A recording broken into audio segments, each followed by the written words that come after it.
নমস্কার। কথা বলবো কম, কিন্তু যা বলবো তা আপনার পকেট খালি করে দিতে পারে। শুনে অবাক হচ্ছেন? আমি জানি। কিন্তু আগামীকাল শুক্রবার 21শে আগস্ট 2026 এই তারিখটি আপনার আর্থিক জীবনে এমন এক ঝড় আনতে চলেছে যা আপনি কল্পনাও করতে পারছেন না। শ্রাবণ মাসের শুক্লপক্ষ নবমী, অনুরাধা নক্ষত্র, বৈধৃতি যোগ, বালবকরণ, এই চারটি জিনিস যখন একসাথে হয় তখন মানুষের টাকা পয়সার অবস্থা পুরোপুরি উল্টে যায়। আর এই উল্টে যাওয়ার পুরো চাপ পড়বে তুলা রাশির ওপর। কারণ আপনার শাসক শুক্র রয়েছেন ধনু রাশিতে, উচ্চাকাঙ্ক্ষার রাশিতে, আর মঙ্গল রয়েছেন মিথুন রাশিতে। এই দুই গ্রহের মধ্যে ভয়াবহ সংঘাত। আর এই সংঘাত আপনার মানিব্যাগ, আপনার ব্যাংক ব্যালেন্স, আপনার সঞ্চয় সবকিছুকে প্রভাবিত করবে। আমি পঞ্জিকার পাতায় যা দেখছি তাতে আমার বিশ্বাস হচ্ছে না। কারণ এই যোগগুলো এতটাই শক্তিশালী যে এগুলো মানুষকে রাতারাতি ধনী করতে পারে, আবার রাতারাতি ফকিরও করতে পারে। আর আপনি তুলা রাশির মানুষ, আপনি সবসময় সুন্দর, শান্ত আর আরামদায়ক জীবন চান। কিন্তু আগামীকাল সেই আরামদায়ক জীবনকে চ্যালেঞ্জের মুখোমুখি হতে হবে। আমি পঞ্জিকার গভীরে ডুব দিয়েছি। শুক্র যখন ধনু রাশিতে থাকেন তখন আপনার মধ্যে অর্থ উপার্জনের তীব্র ইচ্ছা জাগে, আপনি বড় কিছু করার স্বপ্ন দেখেন, আপনি আপনার ভাগ্য পরিবর্তনের জন্য ঝুঁকি নিতে প্রস্তুত হন। কিন্তু মঙ্গল যখন মিথুন রাশিতে থাকেন তখন তিনি উদ্যোগ, উদ্যোক্তা আর নতুন শুরু করার শক্তি দেন। কিন্তু সমস্যা হল, এই দুই গ্রহ পরস্পর সপ্তম দৃষ্টিতে রয়েছেন। সপ্তম দৃষ্টি মানে পুরোপুরি বিপরীত প্রভাব। মঙ্গল যখন শুক্রকে সপ্তম দৃষ্টিতে দেখেন তখন অর্থ উপার্জনের ইচ্ছা এবং আপনার ঝুঁকি নেওয়ার প্রবণতা, এই দুই জিনিস আপনার বিরুদ্ধে কাজ করতে পারে। আপনি হয়তো কোনো বিনিয়োগে টাকা লাগাবেন, ভাববেন এটি আপনাকে ধনী করবে, কিন্তু বাস্তবে সেটি আপনার সঞ্চয় ডুবিয়ে দেবে। অথবা আপনি কোনো ব্যবসায়িক সিদ্ধান্ত নেবেন যা দেখতে খুব লোভনীয়, কিন্তু বাস্তবে তা আপনার পতন ডেকে আনবে। কারণ মঙ্গলের এই দৃষ্টি আপনাকে অন্ধ করে দেয়, আপনি ঝুঁকির মাত্রা বুঝতে পারেন না, আপনি বড় স্বপ্ন দেখেন কিন্তু সেই স্বপ্ন বাস্তবায়নের পথ দেখতে পান না। আমি একজন তুলা রাশির যুবককে দেখছি, যিনি অত্যন্ত মেধাবী, অত্যন্ত উচ্চাকাঙ্ক্ষী। তিনি একটি নতুন ব্যবসা শুরু করতে চান, তার কাছে সব পরিকল্পনা আছে, সব হিসাব আছে। কিন্তু আমি তার পঞ্জিকা দেখে তাকে সতর্ক করেছি, এই সময় ব্যবসা শুরু করবেন না, কারণ শুক্র মঙ্গল সংঘাত আপনার পরিকল্পনা নষ্ট করবে, আপনার টাকা ডুবিয়ে দেবে। কিন্তু তিনি আমার কথা শোনেননি, তিনি ব্যবসা শুরু করেছেন, আর এখন তিনি আর্থিকভাবে বিপর্যস্ত। তিনি আমাকে ফোন করে কাঁদতে কাঁদতে বললেন, আপনি ঠিক বলেছিলেন, আমি যদি কথা শুনতাম তাহলে আজ এই অবস্থা হতো না। আমি তাকে বললাম, এই অবস্থা থেকে বেরিয়ে আসার সময় এখনও আছে, কিন্তু আগামীকাল অত্যন্ত সাবধান থাকবেন। কারণ আগামীকালের পঞ্জিকা আবারও সেই একই যোগ তৈরি করেছে। আপনি যদি আগামীকাল কোনো বড় সিদ্ধান্ত নেন, যদি কোনো বড় বিনিয়োগ করেন, তাহলে আপনার আগের অবস্থার চেয়েও খারাপ হবে। তাই আমি বলছি, আগামীকাল আপনার মুখ বন্ধ রাখুন, আপনার হাত বন্ধ রাখুন, আপনার মানিব্যাগ বন্ধ রাখুন। কোনো টাকা খরচ করবেন না, কোনো বিনিয়োগ করবেন না, কোনো চুক্তি করবেন না। শুধু পর্যবেক্ষণ করুন, দেখুন কি হচ্ছে, আর তারপর সিদ্ধান্ত নিন। আরও দেখুন, চন্দ্র যখন বৃশ্চিক রাশিতে ক্ষীণ হন তখন মানুষের বিচারশক্তি দুর্বল হয়ে যায়। বৃশ্চিক হল আবেগের রাশি, আর চন্দ্র যখন সেখানে ক্ষীণ হন তখন আবেগ বুদ্ধিকে হার মানায়। হয়তো কোনো লোভনীয় অফার দেখে আবেগে ভেসে যাবেন, অথবা আপনার সঙ্গীর সাথে অর্থ নিয়ে ঝগড়া করবেন, অথবা পরিবারের জন্য অযথা খরচ করে ফেলবেন। আবেগের বশে এমন সিদ্ধান্ত নেবেন যা সাধারণত কখনো নেন না। আর সেই সিদ্ধান্ত আপনার আর্থিক ক্ষতি ডেকে আনবে। আমি বলছি, আগামীকাল আবেগকে নিয়ন্ত্রণে রাখুন। কোনো সিদ্ধান্ত নেওয়ার আগে শান্ত হন, কিছুক্ষণ অপেক্ষা করুন, তারপর সিদ্ধান্ত নিন। আবেগ যেন বুদ্ধিকে পরাজিত না করে। কারণ যখন আবেগ বুদ্ধিকে পরাজিত করে তখন মানুষ বড় ভুল করে ফেলে, আর সেই ভুলের মূল্য দিতে হয় বহুদিন। বৈধৃতি যোগ এই সময়ে অত্যন্ত সক্রিয়। বৈধৃতি যোগ মানে প্রতিবন্ধকতা, কাজে ব্যর্থতা, আর প্রচেষ্টার নিরর্থকতা। বিশেষ করে অর্থ সম্পর্কিত কাজে বৈধৃতি যোগ অত্যন্ত ক্ষতিকর। আপনি যদি কোনো টাকা পয়সার লেনদেন করেন, যদি কোনো চুক্তি করেন, যদি কোনো বিনিয়োগ করেন, সেসব কাজে বাধা আসবে, ভুল হবে, ক্ষতি হবে। তাই আগামীকাল যে কোনো মূল্যে অর্থ লেনদেন এড়িয়ে চলুন। কারো কাছে টাকা দেবেন না, কারো কাছ থেকে টাকা নেবেন না, কোনো চুক্তি করবেন না, কোনো কাগজপত্রে সই করবেন না। কারণ বৈধৃতি যোগের সময় যা কিছু করা হয় তা সঠিকভাবে সম্পন্ন হয় না, আর তার ফল ভোগ করতে হয় দীর্ঘদিন। আমি বলছি, আগামীকাল কোনো বড় শপিং করবেন না, কোনো নতুন গাড়ি বা বাড়ি কিনবেন না, কোনো নতুন ব্যবসা শুরু করবেন না। শুধু কাজ করুন, যতটুকু প্রয়োজন ততটুকু খরচ করুন, বাকি সবকিছু স্থগিত রাখুন। কারণ এই কয়েকদিনের ধৈর্য আর্থিক ভবিষ্যৎ রক্ষা করবে। আরও একটি গুরুত্বপূর্ণ বিষয়, আগামীকাল রাহু অষ্টম ঘরে রয়েছেন।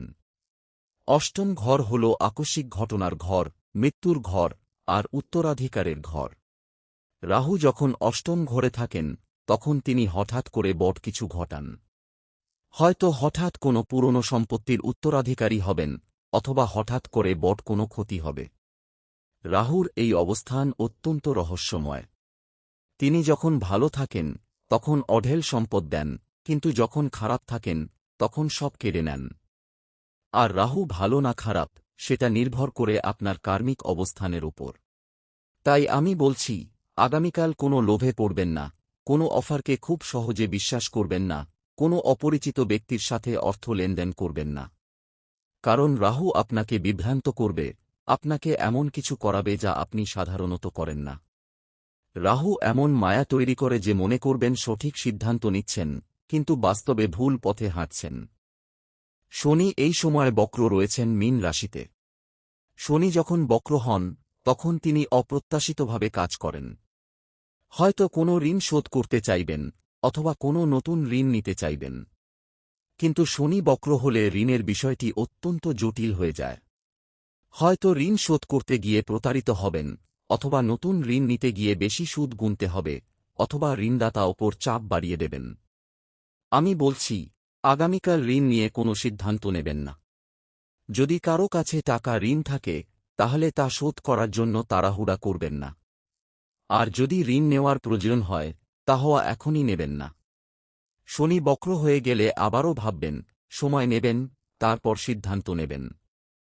কারণ বক্র শনির সময় নেওয়া সিদ্ধান্ত প্রায়শই ভুল হয়, আর সেই ভুলের খেসারত দিতে হয় অনেক দিন।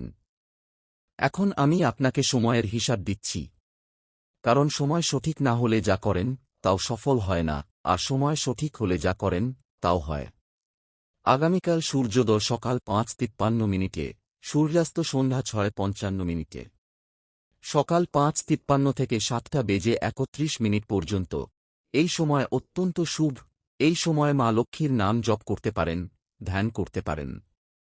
কিন্তু সকাল 7:31 থেকে 9:09 কাল, এই সময় অর্থ লেনদেন করবেন না, কোনো বড় সিদ্ধান্ত নেবেন না, কোনো নতুন কাজ শুরু করবেন না। সকাল 9:09 থেকে 10:46 অমৃত যোগ, এই সময় অত্যন্ত শুভ। এই সময় মা লক্ষ্মীর পূজা করুন, মন্ত্র জপ করুন, প্রার্থনা করুন। কিন্তু সকাল 10:46 থেকে দুপুর 12:24 রাহুকাল, এই সময় অত্যন্ত বিপজ্জনক। এই সময় কোনো আর্থিক সিদ্ধান্ত নেবেন না, কোনো চুক্তি করবেন না, কোনো লেনদেন করবেন না। দুপুর 12:24 থেকে 3:39 সাধারণ সময়, এ সময় কিছু কাজ করতে পারেন, কিন্তু সাবধান থাকুন। দুপুর 3:39 থেকে বিকাল 5:17 যমগণ্ড, এই সময় বাইরে বেরোবেন না, কোনো যাত্রা করবেন না, কোনো চুক্তি করবেন না, কোনো ঝগড়ায় জড়াবেন না। যমগণ্ড মানেই মৃত্যুর দূতের সময়, এই সময় বিপদ বেশি হয়। বিকাল 5:17 থেকে সন্ধ্যা 6:55 সাধারণ সময়, এ সময় কিছু কাজ করতে পারেন, কিন্তু সাবধান। সন্ধ্যা 6:55 থেকে রাত 8:17 রোগ যোগ, এই সময় আপনার শরীর খারাপ হতে পারে, তাই বিশ্রাম নিন, কোনো বড় কাজ করবেন না। আর রাত 8:17 থেকে 9:55 পর্যন্ত অমৃত যোগ, এই সময় অত্যন্ত শুভ।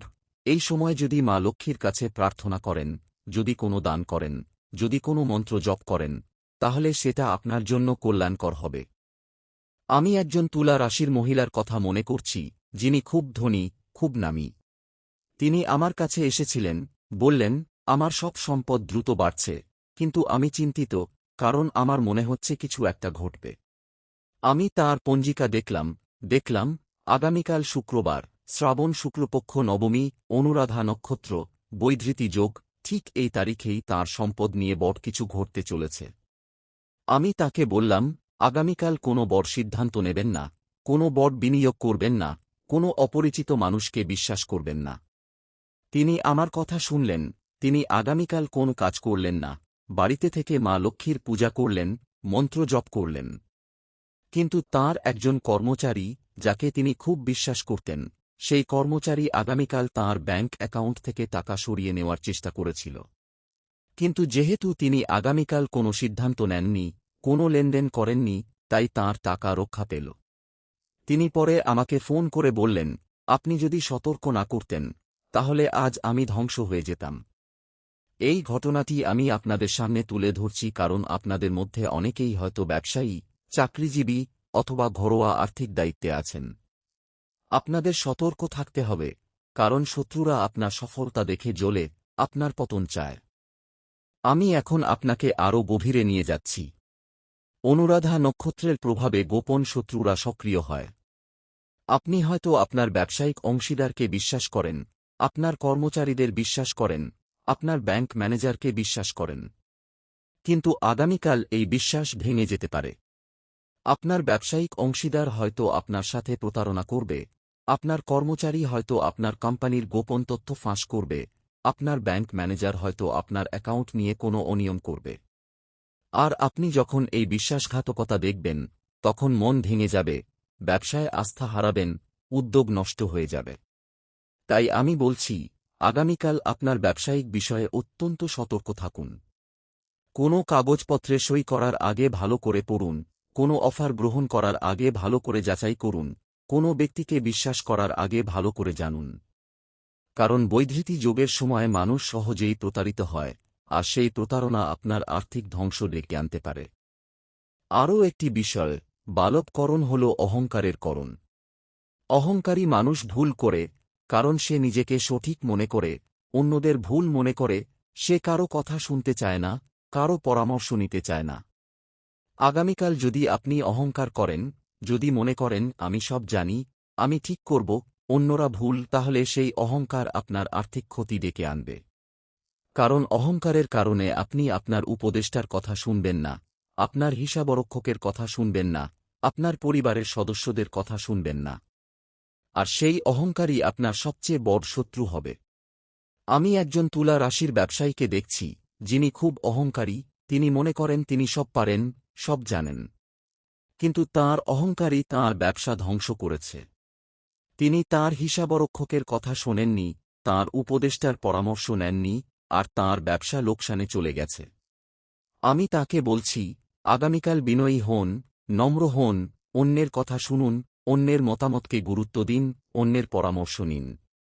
আপনার অহংকার আপনার সম্পদ নষ্ট করতে পারে, আপনার বিনয় আপনার সম্পদ বাড়াতে পারে। এখন আমি আপনাদের মা লক্ষ্মীর কথা বলছি। শুক্রবার তাঁর দিন, আর শ্রাবণ মাসের শুক্রবার অত্যন্ত গুরুত্বপূর্ণ। এই দিনে মা লক্ষ্মী সম্পদ দান করেন, কিন্তু তিনি রাগও করেন, তিনি ক্রুদ্ধ হন। আর নবমী তিথি হল দুর্গার রূপ। দুর্গা যখন রাগান্বিত হন, তখন তিনি শত্রুদের ধ্বংস করেন, কিন্তু তিনি ভক্তদের রক্ষাও করেন। তাই আপনি যদি মা লক্ষ্মী ও মা দুর্গার ভক্ত হন, যদি তাঁরা সন্তুষ্ট হন, তাহলে তাঁরা আপনাকে রক্ষা করবেন, আপনার শত্রুকে ধ্বংস করবেন, আপনার সম্পদ বাড়াবেন, আপনার আর্থিক সংকট দূর করবেন। আমি বলছি, আগামীকাল সকাল সকাল ঘুম থেকে উঠুন, স্নান করুন, পরিষ্কার পোশাক পরুন, তারপর মা লক্ষ্মী ও মা দুর্গার সামনে একটি প্রদীপ জ্বালান, কিছু ফুল দিন, কিছু মিষ্টি নিবেদন করুন, আর এই মন্ত্রগুলি জপ করুন। প্রথম মন্ত্রটি হল মা লক্ষ্মীর, ও শ্রীং হ্রিং শ্রীং মহালক্ষ্মী নমঃ। এই মন্ত্রটি 11 বার জপ করবেন, অমৃতযোগের সময়, সকাল 9 থেকে 10:46 মধ্যে। দ্বিতীয় মন্ত্রটি হল মা দুর্গার, ও দুর্গে শ্রিতাহর্ষি ভীতিমুশেষজন্ত স্বস্থৈ শ্রিতা মতিমতিব শুভাং দদাসি। দারিদ্র্য দুঃখভহারিণী কা তদন্যা সর্বপ্রকার করুণায় সদাদ্রচিত্তা। এই মন্ত্রটিও 11 বার জপ করবেন, অমৃতযোগের সময়।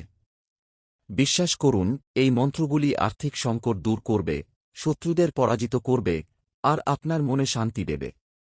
মা লক্ষ্মী ঘরে সম্পদ পাঠাবেন, মা দুর্গা শত্রুদের ধ্বংস করবেন, আর আপনি নিরাপদে আগামীকাল অতিক্রম করতে পারবেন। আমি আরও একটি বিশেষ প্রতিকার দিচ্ছি। আগামীকাল সন্ধ্যা 6:55 থেকে রাত 8:17 এর মধ্যে, যখন রোগ যোগ চলছে, তখন আপনার শরীর দুর্বল হতে পারে, মন অস্থির হতে পারে, উদ্বেগ বেড়ে যেতে পারে।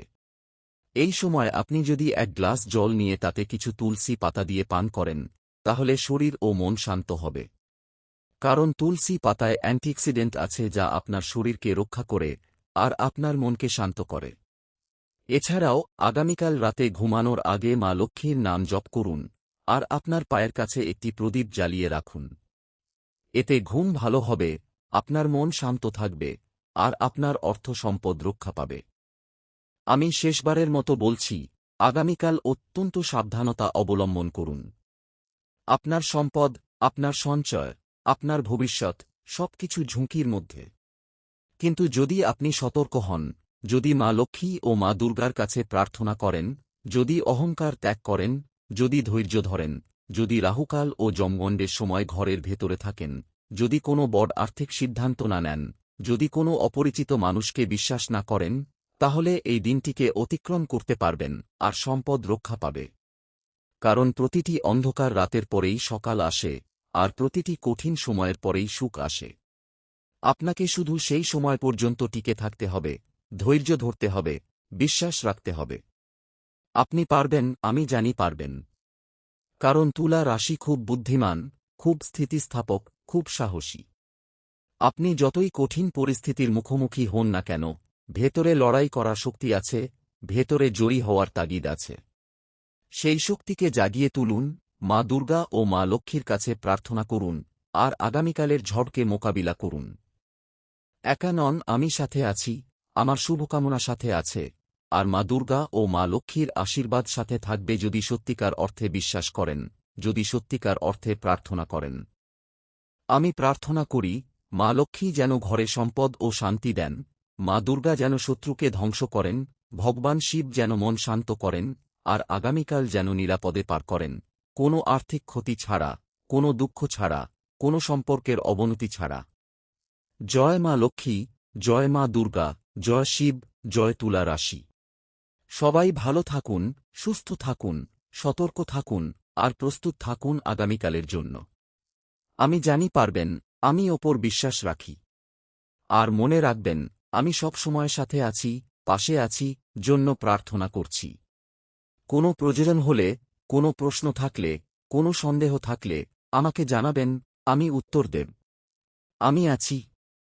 ধন্যবাদ। জয় মা লক্ষ্মী।